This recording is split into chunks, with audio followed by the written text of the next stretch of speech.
wood. So this is Acorn, New Forest pony. Go on, chop.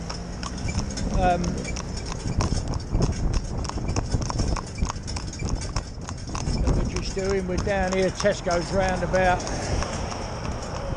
It's called Tesco's roundabout, you know, because obviously Tesco's is here. Oh baby, stand still. And he's learning the job really nice. Just been fresh shod. Got some brushing boots on behind. Sometimes when you know, these youngsters, when they get the new set of shoes, they've had one set on, over next set, they can brush a little bit, so just to take that precaution. In an open bridle, as you can see, this one's a ride and drive, funny enough. We do quite a few for riding. It's just that people have shown interest in, you know, the riding horses we do. So they all get done the same. So this pony will come round this roundabout and deal with everything that it does when it's driven, exactly the same as if it was, you know, being ridden. No different either way. And all he's got is a soft rubber bit in its mouth, so there's no pressure on it really at all. You know, it's very soft. I don't have a heavy control on my hands. But nice little pony. The people that own it are lovely people, really nice people, knowledgeable. But the problem is, and it's such a shame, they want it for the grandchildren. This pony, trot, this pony, in my opinion, is never going to do that job. It's too sharp. So do everything I want it to do, you know, come over here, come over. Go over these road markings up here, put the traffic, up to the traffic light. Nothing will be a problem in that respect.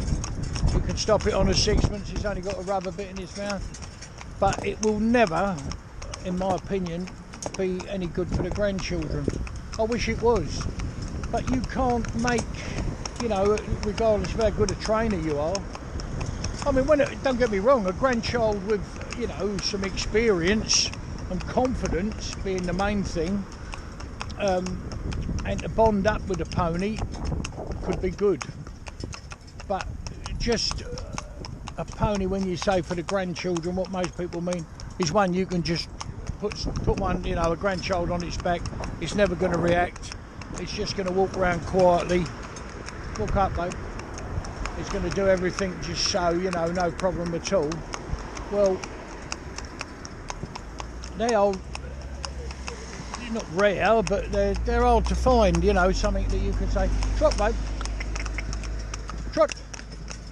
So something you can say is bomb-proof. Well, this one's certainly bomb-proof. You can drive it anywhere in an open bridle. Could ride it anywhere in an open bridle, but it's sharp. And that is the only way to describe it. And I don't think it will ever leave it. It's part of its personality, part of its makeup. It's not for any reason at all that it's not been treated correctly or anything like that that's made it that way. It just wants to do everything, you know, straight away, there and then. So when you've got her in the yard and you're leaving, as soon as she knows, she's aware, you get on board the carriage, you know, get on board the cart, and you're ready to go. It's all over the place. Come on, let's get on with it. Like now, I can stop it, it's just easy, you know, just say steady and it will come back as good as gold. But he wants to get on all the time. It wouldn't run away with you, and I can show that, you know, let the horse, it could gallop in harness, it wouldn't run away from you, and you could still stop it, but it wants to get on. Everything has to be done, you know, as soon as possible. Will it stand at junctions? Yes, it will. We just had a coffee there. Will it stand? Yeah, stand while we have a coffee. Anything like that, but it's too sharp for grandchildren. Now, will that change? Now, this is interesting, very, very interesting to me, and you're always learning. In my experience, and the horses I've known, which have been a lot over the period, you know, a massive amount, that I've known, you can get these fillies have a foal and they're completely different. You know, it changes them. They're more easy, you know, kids around them, that type of thing. This pony would never harm a child or anything like that, kick, bite or do anything. But it would be, because it's the way it is, it's sharp, it would be very much there and then bump, do it like that, yeah? Well, that's no good, is it? Obviously no good. So just going to come over here. Come over, baby. That's it, lovely. And I can put her right in the curb. I can walk her down that white line there. I just noticed there was a pair of glasses, you know, glasses people would wear. A pair of glasses laid in the road there, and obviously I didn't want to, just in case it's glass and not plastic, you know, you never know. So as far as driving goes, as far as, you know, everything, it's just very on the let's get going, very, very gassy, you could almost say. Not, you know, it's borderline saying it's gassy, but it's definitely impatient. Now, I've done the best I can with it, and it is, you know, 100 times better than what it was. But it wouldn't be a good combination to have a young child sitting on the pony or doing much with it at all, in my opinion. And it's such a shame, really, because it's a lovely pony, kind pony, got no badness in it, really, you know. But it's just in, I mean, you could go in and feed it, and anything you do, you don't do quick enough for it. You know, putting her harness on. She'll, you know, put her head there ready to put the harness on, you know, she'll, you know, do everything to help you get the harness on.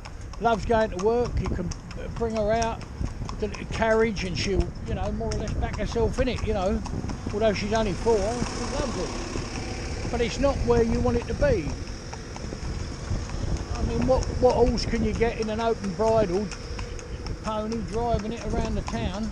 Around these roundabouts, traffic all around it, it's perfect in that respect. But it's just it's impatience. But as I've said, you know, I've known them more than once, quite a few times really.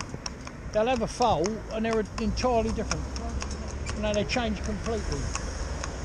I don't know why that should be, but that's what happens, you know, they change completely. You know, she's 1,000,000%. Come on, baby. She don't mind at all. She'd go up there, you know, if I asked her to pull this up there, over that bank there of grass, she'd do it. It wouldn't be a problem to her. Do anything you want her to do. I mean, you know, you do it, it's got a curb to climb there. But if there was a low bit, you could take her up, she'd go up on the grass, come off, go back on the road. You know, she genuinely wouldn't care. Whatever you asked her to do. I'll show you what I mean, look, she said, come up, babe. Come on. Get up. Go on.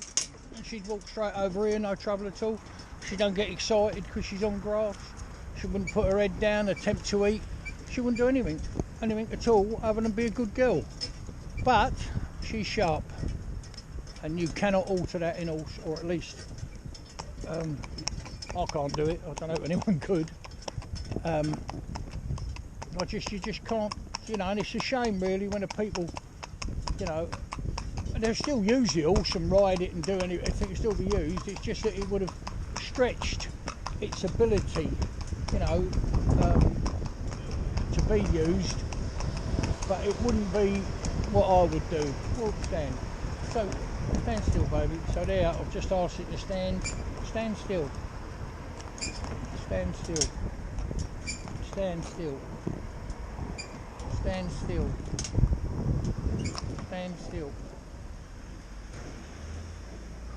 So see, we just pulled up here, I've asked it to stand there, no trouble at all. We're going to go down this slope now, and it's never been over one of these in its life. Can you see them light coloured slabs laid there. That's so people that are blind know they're on the edge of the road. Walk on. She'll go straight down there, no trouble at all. And that's quite steep. As we go down, you can see. I'll bring her round here, like that. Oh, babe, stand still now. And she'll stand there, you know, no trouble at all. Let this traffic come. But you see this, you know, she's standing there. Can you see? Come on, let's get on. How many more are we going to wait for? You can imagine her if she could talk. You know, that's what she'd be saying. Come on. Take all bloody day, you know what I mean? That would be its attitude. Stand still. And it's only got a rubber bit in, soft rubber bit, but that would definitely be that. Stand still.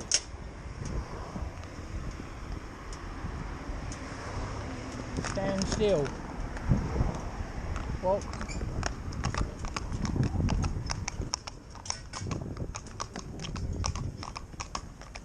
So general impatience. See, she stands at them junctions very well, but she will. You just got to be on the ball and say, you know, she'll go to move forward. Just tell her that'll do, and she's fine. But that is a big problem, and I honestly don't know any other way of making her better. It's just the way she's made, the way she's, you know, her head works. And it's like people are like that, you know, they've got no patience whatsoever. But it, you know, it will come in time, possibly. But I don't hold a great deal of faith out there that it would come in time. But having a foal, having a baby, could change her. I've known that several times.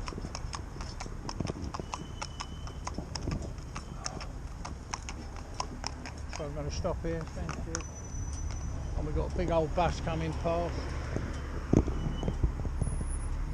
So obviously open bridle, we can see itself in the side of the bus, in the windows, and it stand there. But just generally impatient.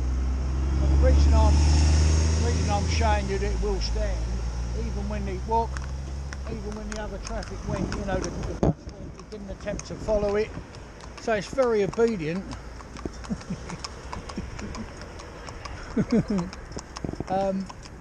Very obedient. Just that exuberance, I suppose you could say. Let's get on and do, you know, what's next. Trot! Trot back. And all done in just a rubber bit, you know, soft rubber bit. Nothing harsh or hard, no curb chains. You see no blinkers on. Don't mind, does it? The rattle of this vehicle, if you look here, we'll show you a close-up of it, possibly, I don't know if you can see from here, but on the shelves where the breeching staples are, we've got two carabiners on, rattling around and making a noise as we go down the road. But her work ethic is second to none. I've never had, in all the times I've been doing this, a little pony like this that can cover the ground, do the miles. She's very fit, obviously, but she'd cover the ground and she'd just keep going. She'd see that trot there, that's her little trot. She would keep going. I don't know how far. It would be nice to have a bit of experiment and just to see how far she'd go on an average terrain, up and down hills, slopes, stuff like that, you know, rather than a dead flat level course, and just see how far she would go. You know, happily, I mean, not being pushed on, not being asked on, just letting her set her own pace and just letting her do the job. Oh, incredible. I think she'd shock anybody how far she would go. And as soon as she comes to a rise, yeah, you'll see her want to change gear. And if you think about it, you see a horse in a field, yeah, it's flat at the bottom and it's got a bit of a slope in it going up, or possibly, you know, going up the side of a hill. It'll do exactly that. It'll trot along the bottom there, and as it goes up the hill, it'll go into canter. You know, that's what it wants to do because it's easier. But she would walk along here, she'd trot along here, she'd canter along here, and she would skid to a stop on a sixpence. No trouble at all. So, beautifully behaved, but not for the grandkids.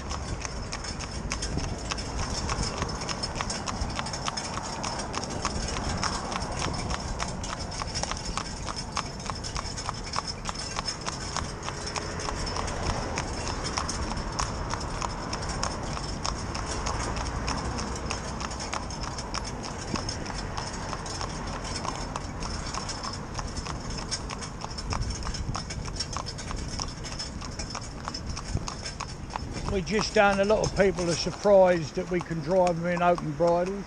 Well, that's just training basically, isn't it? You know, it's just stand still, just getting them used to the job, you know, training. Right, walk, up babe, trot, trot,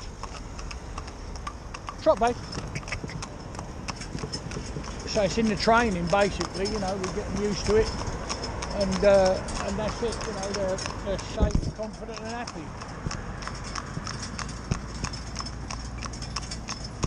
And also what we do, you know, we'll be doing again in a minute, we'll go bitless and blinkerless. We've done some Shetlands like that, that's how the people want them done. So we took the bits out and we drove them just off a standard head collar. You know, nothing that'll apply more pressure to the nose. Fitting a standard head collar in exactly the same way as we would, you know, what anyone would, yeah. Steady, bud. Steady. Whoa, babe, stand still. All right, walk on. So, you know, a basic standard head collar and obviously no bit and no blinkers and barefoot. Ree's pony's barefoot, and they've done 70 miles in a week, like just over 70 miles in a week, no trouble at all. I'd have all horses barefoot if I could, but it just doesn't work. I think it takes a long time to harden the foot off. If you think about it for a minute, if you walked around with no shoes on, your feet would adapt, wouldn't they? Obviously the soles of your feet would become very, you know, they would be able to take it.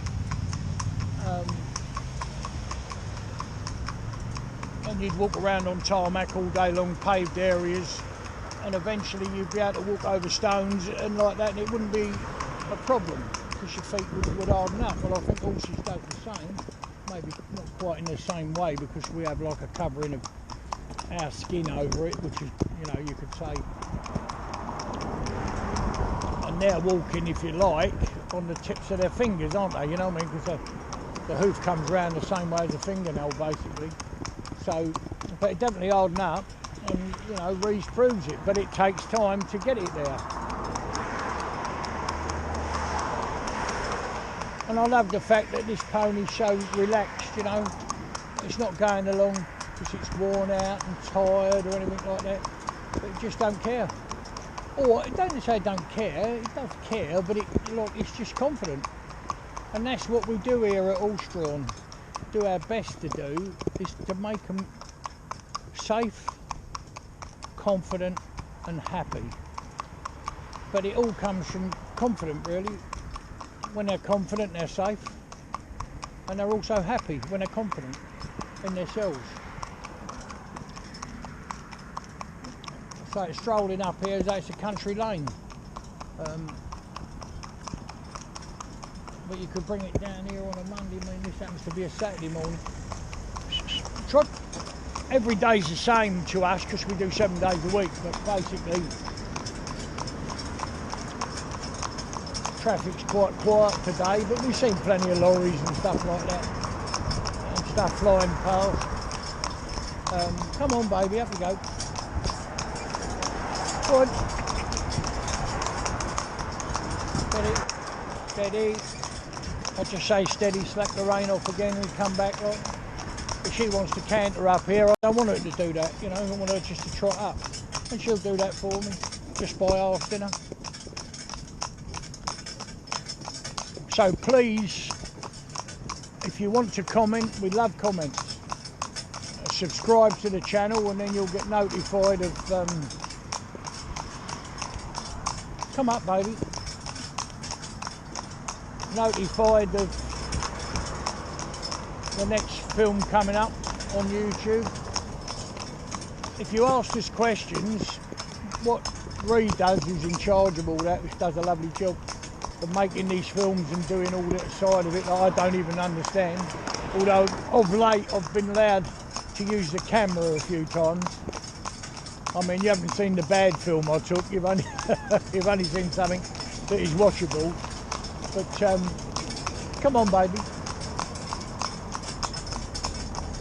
But please, you know, do comment, because then we know what you want to know. You know, if you want to ask a question, we'll do it. What Ree will do is refer you to a film, give you the name of it and the whatever, on YouTube, which might answer your question. You should definitely do that.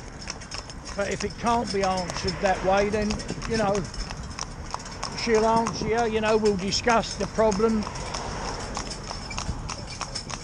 We even look at videos people send sometimes. We've got the, you know, it takes a little bit of time is what I'm saying.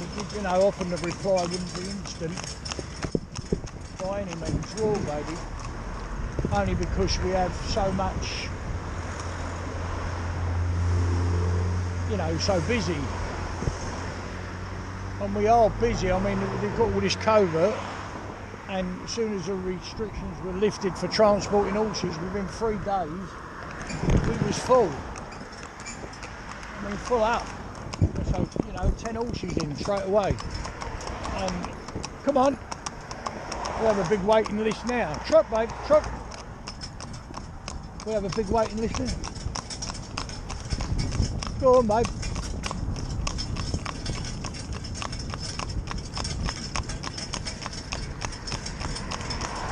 Go on, my baby. Up you go.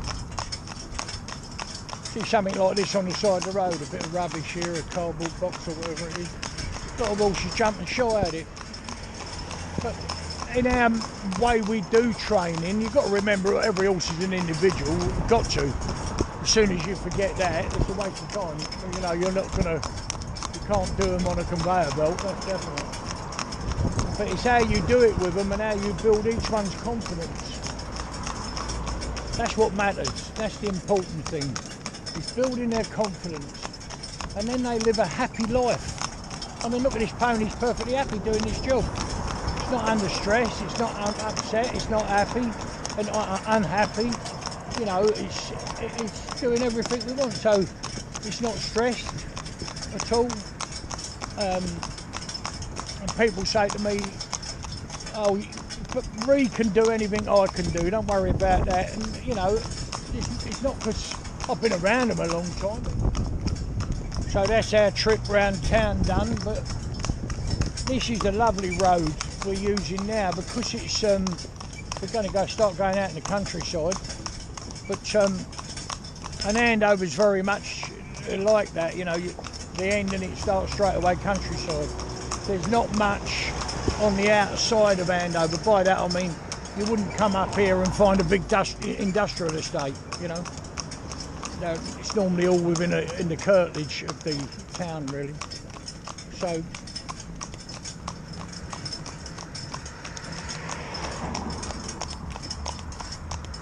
this pony is quite incredible really. It's in a four-wheeler.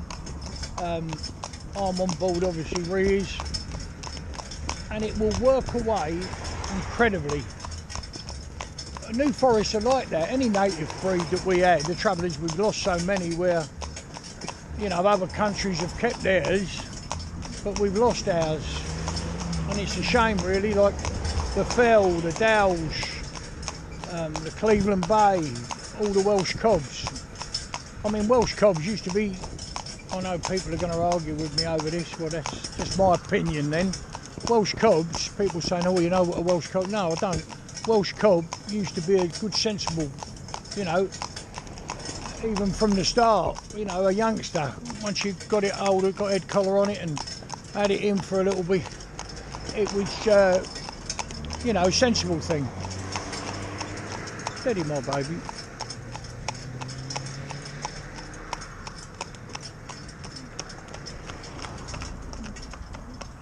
Now I'm not going to tell that pony off for that, right? What I wanted, I should have explained to you. I want to hold the rein so I can just feel its mouth, yeah? Just feel its mouth. You can see the movement in the reins, I'm not hanging on to it. And I should have explained this to you because it's quite a big thing that's just happened. And it's something I've been trying for. So I'll try and do it again. Trot, trot, trot, trot. That's it. So I put her back in work mode, and then if you just watch, yeah, that's lovely. Watch her ears, let her settle. And then I'll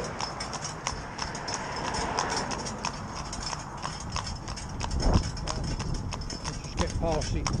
I want to do it where we're not going to be overtaken, you know. Not that I'm worried about being overtaken, but I just want to do it where. So I'll do that and then let these reins go slack. Look, watch. That's it. Twice we've done it now. That is quite finite and maybe it's hard to see and understand. But I'm holding just gently on the bars of her mouth. That is quite. But I'll get excited about that after all these years. That is perfect.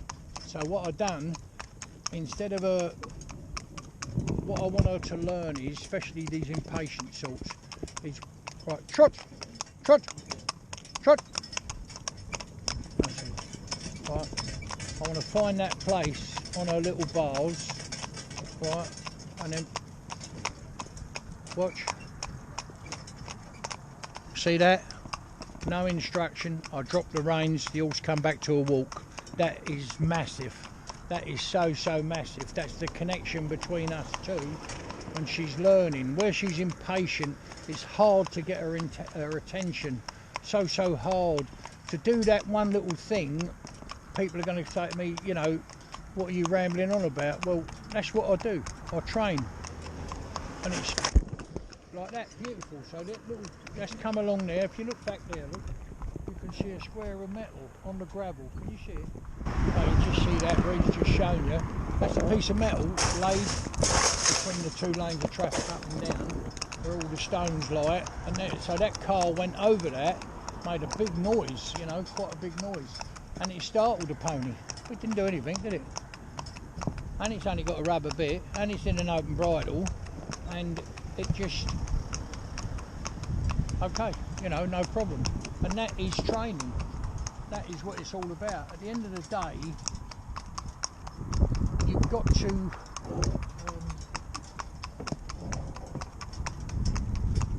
get the best you can out the horse in the best way of doing it. That's why I keep saying the same thing. They're all individuals, you know, what you do there. But that was a prime example. That can happen. People say to me, why ever do you drag a sheet of metal under the carriage? That's absolutely stupid. Not stupid at all. It's the ignorant people say that. People that are set in their ways, don't want to know. It's not necessary. It becomes bloody necessary when a car comes past you, as happened to me many years ago, and he weren't going fast, he weren't doing anything wrong, but his exhaust fell off right next to two horses I was driving, and he was doing 20 mile an hour. It made a terrible crashing noise, banging up and down underneath the vehicle, sparks all over the place. Was that man's fault? No. He didn't want to go out and lose his exhaust, did he? It wasn't even blowing the exhaust, you know, it didn't look like you could hear it, and it wanted the exhaust sorting out, it just fell off. So, these things happen, but see how that horse coped with it.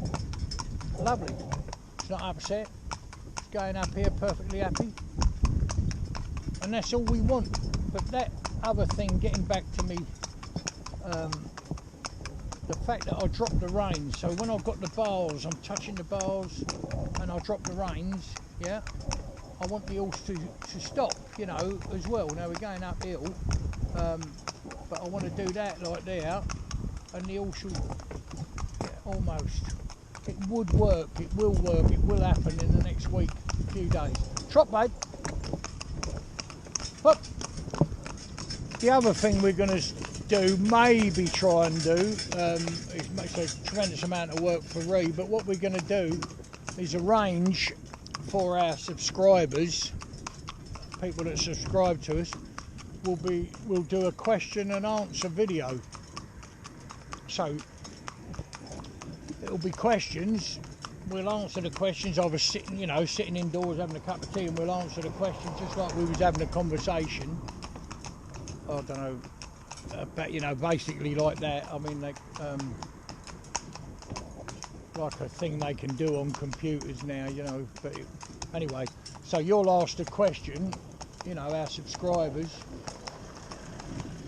and we'll answer it, or we'll make a little clip, or we'll find a clip that, a little film that explains it. But I'll explain it if I can just sit and say, no, we do this because this is the reason, and show you. So we're going to try and do these question and answer sessions. Probably, I don't know, it could be one a month we do. So all the people that subscribe to the channel will get the chance to ask the question. So if you subscribe now, then people that subscribe get a chance to ask the question, and we're very nice that you subscribe, and it's very nice that people comment. So we'll say this is such and such a person from, I don't know, Indiana or Yorkshire or London or New York, wherever it might be around the world, Australia, Queensland. We had some questions the other day. Australia, New Zealand, all over, South Africa, all over the place. So it's a lovely one coming now, look. Great big Arctic. Down behind. Not a problem. So when people say they go out on the road, if horse is trained properly, and the people that pick the horse up, that own the horse, listen to what I'm saying, take it on board, and treat the pony in the same way. I mean, when the pony's not in harness, do what you like with it, cuddle it, kiss it, feed it, do whatever you want to do. That's lovely. But you've got to make a distinction between work and play. And also the other thing is, I'm a great believer in their downtime. That's the modern thing, when you're not working. Their downtime, leave them alone. When they're out, and they want to go and have a roll and play and like that, yeah, you've got to groom them, you've got to clean them, look after them, of course you have. But their time is their time. And, it has to be. I mean, I wouldn't care if I groomed the horse, just washed it with a pressure washer, it looked absolutely lovely. If it went in its stable and rolled in the muck, had a poo and then rolled in it, that's what they wanted to do, wasn't it? So, that's their time. And if that's what they want to do, that's it. So the idea of this new thing will be, I don't know what it's going to do, it's called Q&A. There'll be a Q&A once a month, and we'll, because a lot of the things that we find happening is there's maybe 50 people ask the same question. I mean, every question with horses always seems to be interrelated, so you say you do that bit, you use that bit, why do you use that bit, and so we'll explain. But then you'll have someone say, I can't get that particular bit, or like that, So we'll explain what you can do, what's possible, and anything to do with anything that, if you think I might be able to help with, I'm glad to help. It'd be, it's all free of charge. We don't want any money for it or anything like that. But we're going to try and do this question for people that subscribe.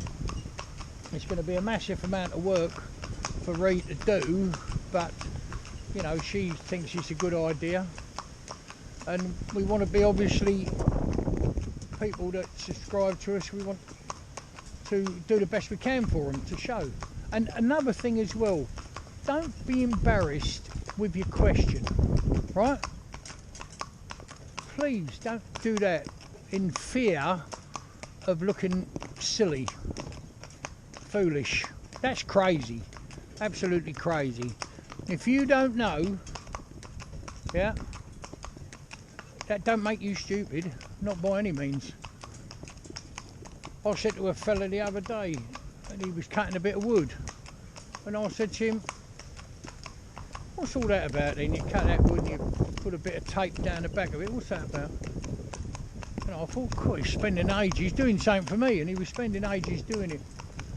And so he said, well, and he explained it, you know, I just asked him to explain it. So he put the tape down the back of the wood, he cut the wood.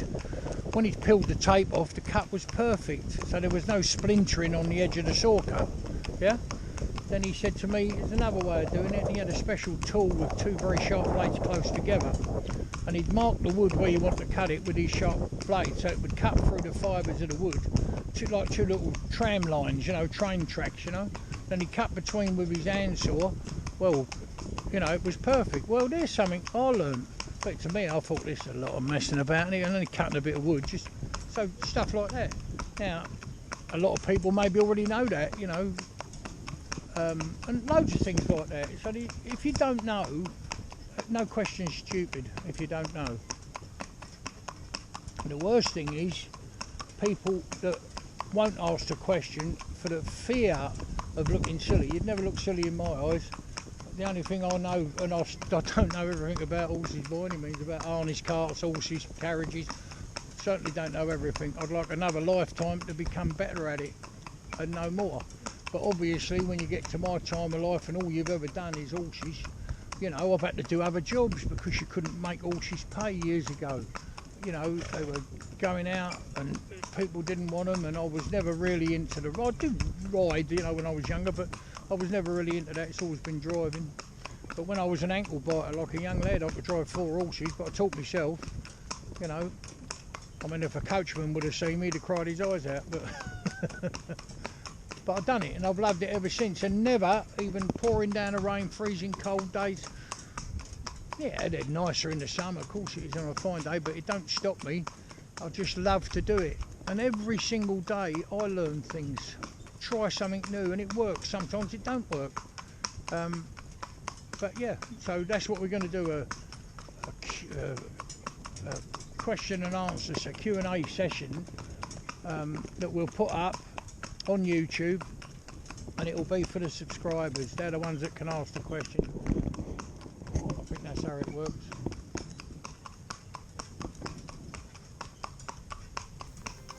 So there you go, we're on our way home.